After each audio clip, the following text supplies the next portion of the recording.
इशिता की शादी को साल भर ही हुआ था कि उसके पति की नौकरी छूट गई। नौकरी छूटने के बाद हर्षित को शराब की लत लग गई।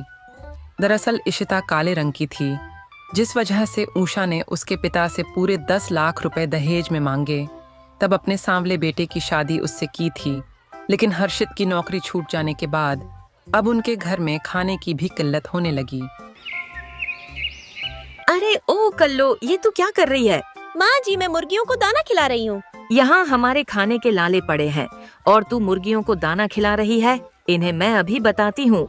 यह कहकर उषा काली बहू की मुर्गियों को सीख के झाड़ू मारने लगती है और उसे बाहर निकाल देती है। इशिता वो 4 मुर्गियाँ मायके से अपने साथ लाई थीं। माँ जी, इन्हें मत मारिए। ये मुर्गियाँ तो हमारी रोजी रोटी का जरिया बन सकती हैं। अच्छा कल्लो, वो कैसे? मैं इनके अंडों से ऑमलेट बनाकर बेचूंगी। वैसे भी मेरे जैसा ऑमलेट कोई नहीं बना सकता। ठीक है, जो करना है कर, लेकिन मुझे पैसे चाहिए बस, नहीं तो मैं तुझे और तेरी इन मुर्गियों को घर से निकाल दूंगी, समझी?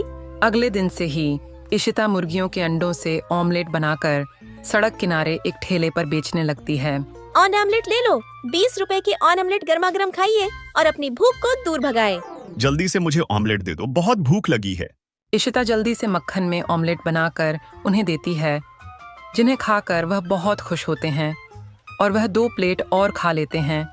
फिर और भी ग्राहक उसके ठेले पर आने लगते हैं।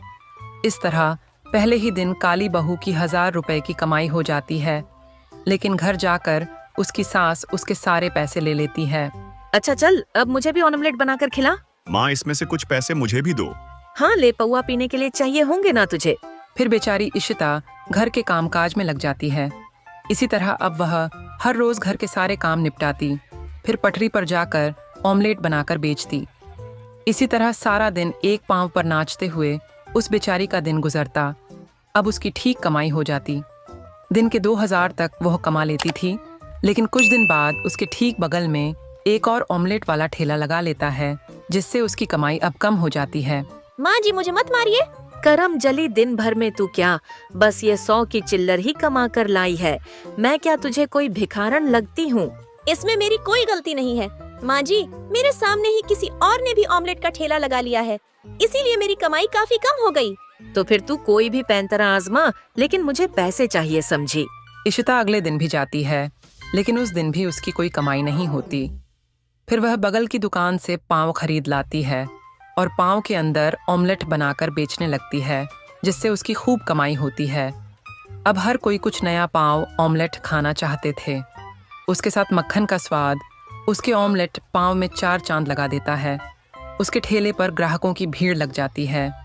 अपनी बहू की मेहनत और लगन देख उषा को भी अपनी गलती का एहसास हो जाता है। साथ ही हर्षित भी पीना छोड़ देता है और अब वो भी काली बहू के साथ मिलकर ऑमलेट बनाकर पाव के साथ बेचते हैं।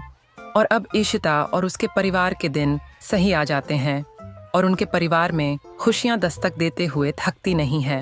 हेलो दोस्तों, कैसे हैं आप सब? हमारी कहानियाँ देखने के लिए हमारे चैनल को सब्सक्राइब कीजिए और हाँ, बेल आइकन पर क्लिक करना मत भूलिएगा।